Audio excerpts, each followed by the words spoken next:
그 와중에 검찰의 칼을 맞더라도 할 이야기는 하겠다라고 하는 최강욱, 강민정, 김진애 열린민주당 의원들이 있습니다.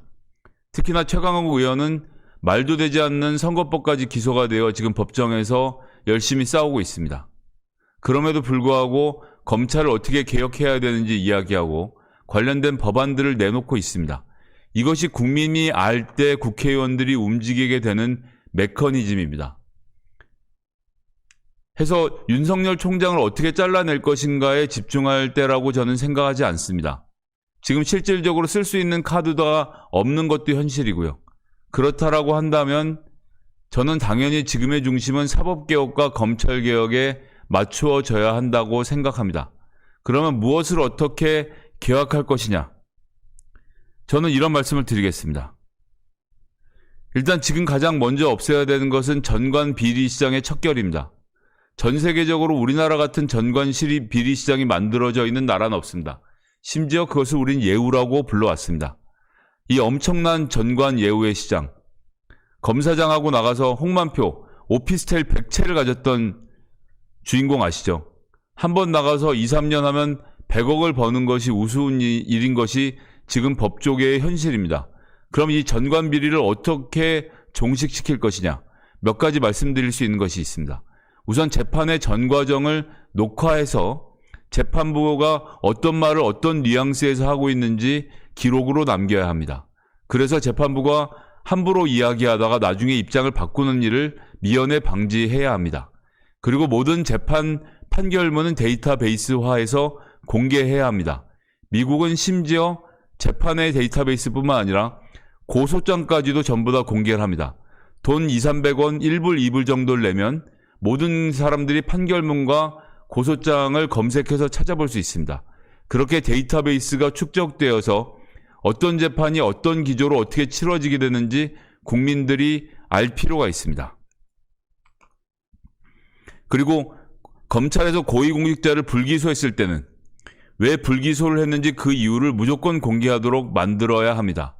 또한 검찰에 사건을 배당할 때 지금은 검사장과 검찰총장이 사람을 찍어서 배당하고 있습니다. 배당위원회를 따로 만들든 무작위로 돌리든 이 제도 역시 바꿔야 합니다. 검찰 내에서 자기가 원하는 사람 땡겨줘서 승진시키는 이 임의 배당 제도 역시 혁파를 해야 합니다. 그리고 검사나 판사가 변호사로 전직을 하거나 출마를 할 때는 일정 기한 제한을 둬야 합니다. 영국 같은 경우는 판사가 되면 변호사가 될 수 없습니다. 아예 제도가 닫혀 있습니다. 지금 변호사의 숫자가 부족해서 판사했던 사람들 변호사로 나갈 수 있도록 제도를 고치려고 하자 오히려 거꾸로 판사들이 자기들의 명예가 실추된다면서 하지 말라라고 이야기를 하고 있는 지경까지 가 있습니다. 이 이야기는 저 혼자만이 하고 있는 것이 아닙니다. 자, 여기서 제가 하나의 문서를 보여드리고 링크도 공유해 드리겠습니다.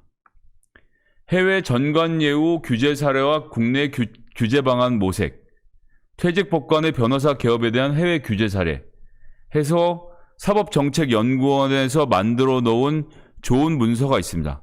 그래서 외국에서는 어떤 제도를 운영하고 있고 어떤 내용들을 다루고 있는지 제가 지금 드린 말씀들이 쭉 이렇게 자세하게 담겨져 있습니다. 그럼 저만 이 내용을 알고 있겠습니까? 이 모든 것들은 간단하게 법제화를 할 수 있습니다. 180석의 민주진영의 의석이라면 무엇이든 할 수 있습니다. 그리고 제가 지금 소개드린 것 중에 많은 부분은 이탄희 의원이 이미 법안으로 발의해 놓은 바도 있습니다.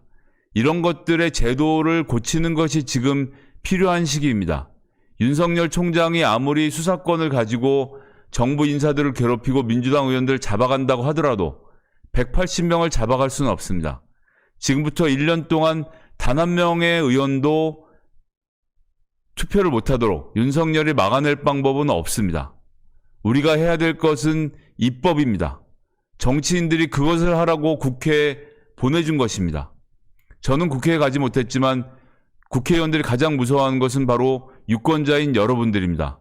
여러분들이 이러한 사실을 알고 민주당 의원들에게, 민주진영의 의원들에게 입법으로 세상을 바꾸라고 이야기해야 합니다. 언제까지 정치인들이 쫄래쫄래 고발장 들고 검찰한테 가서 머리를 조아리면서 이 사건을 수사해 주세요라고 머리를 들고 빌 겁니까? 전관 비리 시장이 닫혀버리면 저들도 그냥 하나의 공무원에 지나지 않는 존재로 바뀌게 됩니다.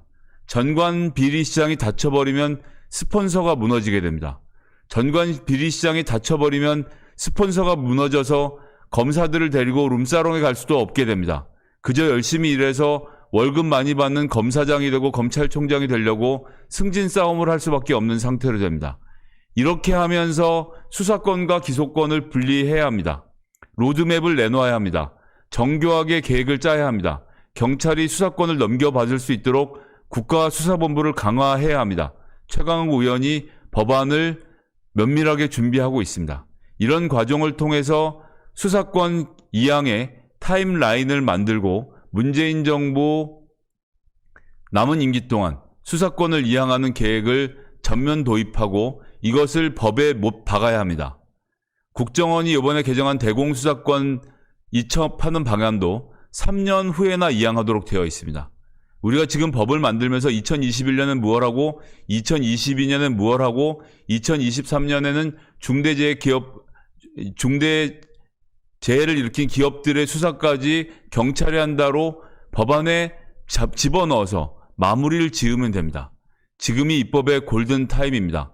국민들이 알고 있을 때, 쇠가 뜨거울 때 쳐야 합니다. 민주당, 지금 일해야 할 때입니다. 그리고 국민들 실망하지 마시고 입법부, 국회가 법을 바꾸어서 다시는 옛날로 돌아가지 못하도록 만들면 이 지루한 논쟁은 생각보다 쉽게 끝날 수 있습니다. 정말 절절한 마음으로 호소드립니다.